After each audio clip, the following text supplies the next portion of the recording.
Whawhetai ki pia malo mo e tau toi mao ai pongpongi di rei, pongpongi whakawhakoi ni kou tantari whiwhira to mawhana tau tahaka tau peo ko ke mea mai ke tau kalawhia mako ia oi pongpongi ni. Pongpongi tu si te whakeni a ho tolu sanuari wanua taha fitu.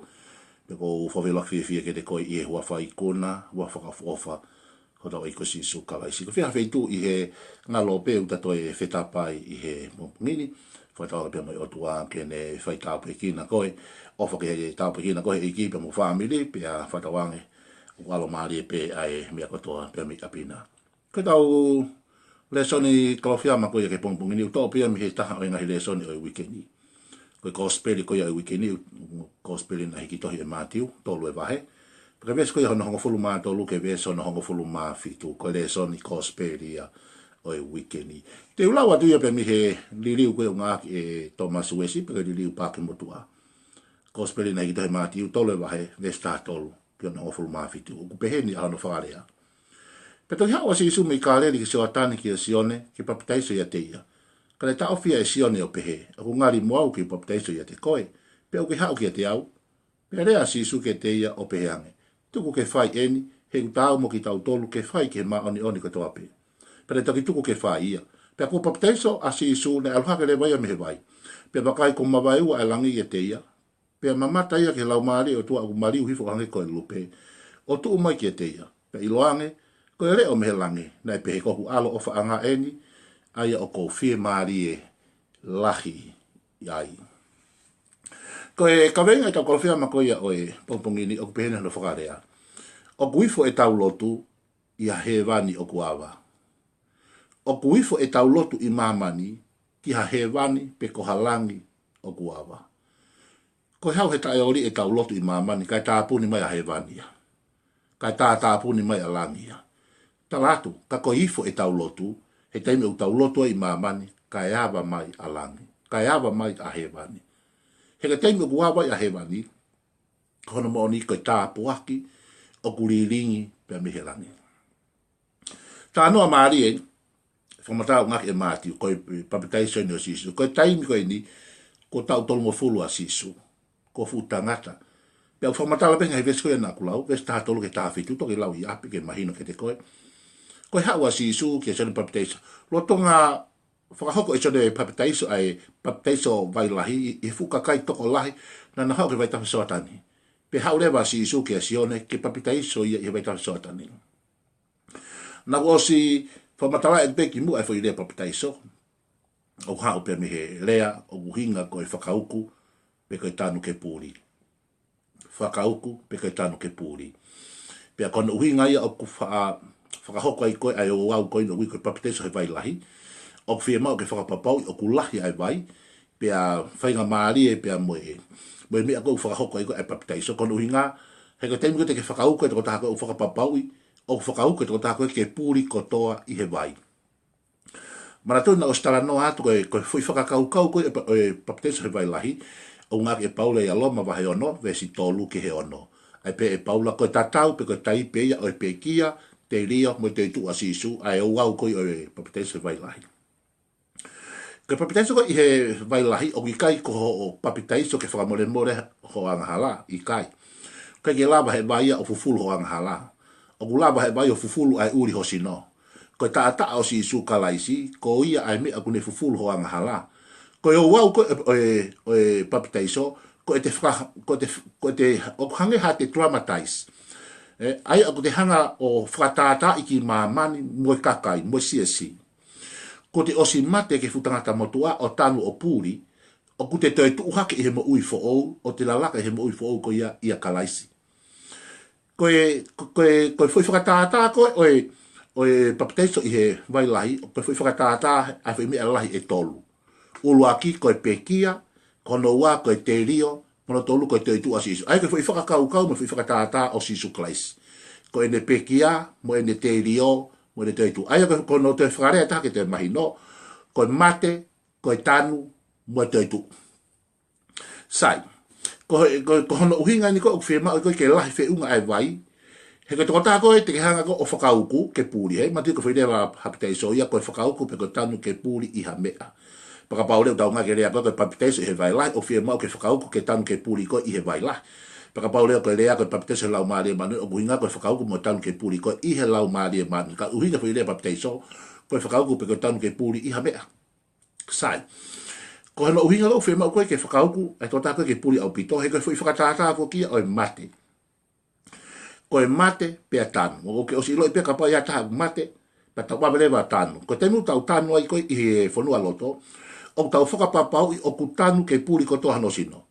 Ko mea whakaidi fia e ka pati tau tanu ka asa ke pehono kauwae, peti tau tanu asa ke pehono nima, peti tau tanu ka asa ke pehono ulu, i kai, o fu whakaidi fia au pitoi. Ko temu tau tanu hata hau, mate o tau tanu o make sure o ku puli ko tohano sino. Ko e tai peia, e tai mga tau hawa i koia ki papateso koe i vai lai. O whia mau ke whakapapau, pe koe haa e mea o whai ai koe ho papateso. Swimming pool, pe koe whai tahi, pe koe haa whai nga container o whakauka. Kai make sure, o ku haa o whiunga toko tako ia. Excuse me. Whakapapau i o ku haa o whiunga toko tako ia i he futopu koi o whakahoka i koi ai papitei. Pia whakapapau i o kupuri kotoa. E ka pahi ke lahi whiunga vai, kono mo ni te ke, mahalo e puri ai, kotoa e konga e koki lao, ka asa mai pe ulu pe kwasa ke tima, au te fufuka i ni fia i. O kui kai koe whakahoka e papitei so vai lahi ko whakahoka i a whinga uhinga, kono whakahoko o ku hao mi fui whakakaukau, koe pe kia, te ria, mo te tu asisu. Na osi tala no atu koe mate ko stop. Koe mate, ko mate be kone stop, kone tu uia mea koia. Ko hinga ea koe asisu he kolosi, it is finished, stop. Ngata mea kotoa. Aia ko mate be kone ngata ai. Ukai ke toi rea, ukai ke toi ngā au, ukai te tā ho mafugun, stop mea katoa. Koe te rio, pe koe tanu, o ku hinga e koe pūria, tisi apia. Ma tu i taimu kou tau tanu e koe ha tō tahana e mate, kone pūria aia. Na e mate, ko si mate ia, kau ke i olunga pe ia, i fui aho i tō o tau whai lotu, mo whakawhami, ke i ai pe. Ko tau behe pe te tau tanu, ko no uhinga ke disappear. Aia koe mate, koe stop. O kia e mea ke stop. Koe kono tanu ai tō taha pekia, pe koe mate, koe ha, koe puria, disappear. Koe toi tuu, ko no uhinga, ko hu mai ki tua me hawhainga ātaka e ta, ke whenga ātaka e ta. Nā ke mate, ka hu mai ki tua mo ui. Nā ke haisia, po pula hu mai ki tua ha, i tau ataina. Koe putu ko e kausiu, koe te mute ke mate ai, o ku kofu o ki koha e ko e ngahi ko atu penu. Te ke lau ia sione tahataha, i he huma ki tu a ko a lasa losi, pe peto si isu e, mo vevete ia pe tuange ki a lose him and let him go. Sai, o whia mo ia ke tukuange mea, aia, na ke pōpula, haisia, huma ki tu a koha, whakatawa taina. Aia koe humi mea e taha ke mea e taha. Sai koe mate, koe stop. Koe te rio, pe koe tanu koe ha, puria, disappear. Koe resurrection, koe te tuu, ko humai me mo ui e taha ke mo e taha. Nā ke mate, ka ke huma mo ui. Nā ke kui, ka kone kuke ha, kuke a. Nā ke pipiki, ka kone kuke ebe eba. Nā ke pōpula, ka kone kuke ha, kuke tau atai. So, koe mea uiga koe resurrection. Koe come out, pe me whainga ata kai e taha. Wow, hallelujah. Koe whai whakatātai. Hoko marewa sisu, pa koe whamatala ko ngake mati, koe hawa sisu ke sione, o talangi a sione, ke nanga o papitaiso ia. Mea whakawhia ia e kainga. Hawe toko taha kune whia mau ke papitaiso, ia ke toko taha kune whai koe ai papitaiso, o talangi hanga papia. Koe whai porpoi mako i he ahoni, koe au e kakai kone whai koe ai papitaiso, o kumi e kakata, hei, hau kengi honga o papiko, i kai. Koe tamako tike ki papitaiso, koe tamako tonu ki aluko o kumi koe ai tamako kune whakaho koe ai papitaiso. Ko sione ai tamako kune whai koe ai papitaiso i he vailai. Pea hau a sisu ki a sione. Nā kei ko sione ni alukumi a sisu. Nā kei ko sione ni aluke fuu kakai ke o ta, hei, mo mai ki papikai, koe kakai na nau hau. Whatonga i ane, o ku mua ai mea koe whakatomana mo tari a sisu, ko maake fokia, mai tahano. Koe ai tui pia mo papitaiso. Koe hiri ho tui mo o whakatomana, tari a sisu, pake toki hoko atu lewa ki ho wau koe, ui koe, koe papitaiso koe i he mailai. Koe wau maha uinga au pitoia. Ka kua pau ke mua a ho whakatomana, pake tari a sisu. Koe ko tau pe e tui mo papitaiso. Koe fo i whakahoko ngaki e maake, pake wahe koe hana ho fulmano. Ka kei na hewa sisu, pe tari lewa e sion, hei, o kei tau mua ki hanga ea o papitaiso koe. Ko aia koe hinga sione, ko sisui au toton kene papitaiso sione, ka koe ko sione, ka hinga o ngoi whakangau e pe ia. Tanga lewa sisu, oua, o tau ke faia ke ma oni ko to ape wow ma tu ha ko me fika sisu ko ne hoko mai o hoko ko tangata ko ne ha o ke o mai ai o tua o no fo i tangata ko hinga fu ai Emmanuela ko no fo ai o tua ia tiki tau tol ko sisu klaisia ma tu ko foi me ko ya ko fu i mana it's a miracle he aga fi ke hoko maha fu o tua ma mo ma on no fo ya i tangata tapa ngare he tangata anga hala ia pela mala ia fuli kivanu ko tau tol o kai malaba impossible e kainga kau te sia ko hawa si su ko ha o mai afu o tua ko ya pa ne hoko mai i tatau o tangata pa ko ha uru ki ta afu si pi ko ta mo tolo ke tau muy ke ma te so le ta fa no ko ba si su ko pe ko hala mo ni pa mo uta ko si su mo tolo ke tau muy ke o ke tau muy he sia o ke tau muy he to ka te ni ne o tau muy ia si su klais fa feta ke pe ko si su de mo tolo pe fa hoko le wa esione a no papiteso ko si su he to si su o tau ke fa ia ke ha ki ma oni ko to pe wow ko ba ko fa to mana pe talia si su ko e ki mo fa mo fa si ha to ta ke ni fa hoko ai wo wa papiteso vai lai ko papiteso ko e vai lai ko ho whakaha i ki mamani ko ke osi mate i anga hala. Ko ke osi mate ke futangata motua. Amen. Pea puli me futangata motua. Pea te rio koe. Pea puli ale me futangata motua. Pea ke te tuha ke lewa ta mihe pai o pehe ho te tuha ke i hen mo ui fo. Pea ke whelaka i hen mo ui fo koe. Ke whamatau me ke paulo ia loma ono vestolu pe me ono toki lau e koe. Pea mo whelaka i hen mo ui fo. Ko tau te tuha ke mehe pai o pehe ai te tu e tangata pea mehe mate. Pea mo whelaka i hen mo ui fo koe ia kalaisi e kainga.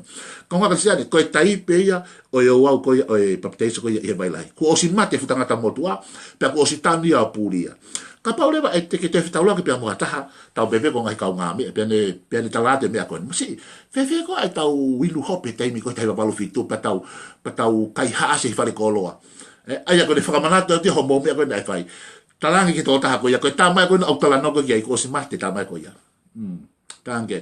Ko sione ko no ke tala no ke na mo winu hopi ko ya mo kona mo kai ha ko ya balu fitu mo hiva no ama me tange ko sione ko si mate ya. Ko tama ko ni ko sione kalaisi ni ko tama fo o ni ya. He ko si ha ko si mate. O si mate pe tanu, ko mate taka mo tu pe puli. O si puli fu taka mo tu ya. Ko ana mo tu aku os, Susana mo tu aku os, ko mele mo tu aku os.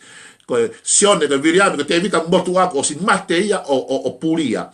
Ko a honi ko virian fo o ni ko ke toi tu ha ke mo ui fo o pe ke fela ka he mo ui fo o ko ya pa te sa si su pa ko ha ke si su pe mi ano vai so tani tava mai na ma vai wa langi pe hoko mai le ala mali ko lupe pe to yo mai de ba ele ya ko ku alo of anga eni ko ko i fu ke ko ele ya pe beta mai ta tu pe ko ma ka eni aka mata anga e ministry a si su i mama ni hono ta to lo fu ka mata ko lo foka no fo eni o si su na whaka no ia i he ano wai so atane o mai aerea. Mo ina te mo whakanofa i koe ki halakanga hingoa no pere, whakanofa koe ki he whaiwhekao pe pisope, o haurewa ai Palestine taki ko mo siasi, o whakahoko mai rewa aerea ke te koe. A koe a honi kua moko i whinangalo e tamatu i sastu po wono ke whakanofa ke te koe hingoa mea, o kamata lau i he aho koe ni ko tofia ko toa, so whakanofa pe koe lau at ai mea ke te koe.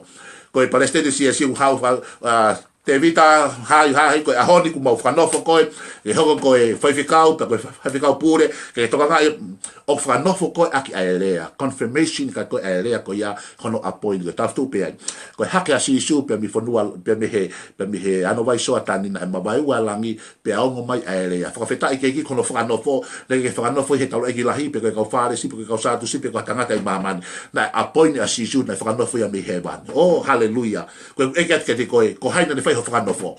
E wei te me tahe u whanofo ai tangataka, wei ki whanofo he otua. E te me tahe u mawha o te ni me tangataka, o hiri wakini ma ke tama koe ni ke lotu moina koe pisope koe whaiwhikau. A kono moni o sa hamuse ni mai otua tuki mui. Koe ku kore pe aku ke whakapapau o ku kau mo otua i hono whanofo koe. Nai whanofo koe he tangata, pe nai whanofo koe he otua. Nai whanofo si isu. Ko alo of anga koe, ko koe o ko hoi fua koe ki ai.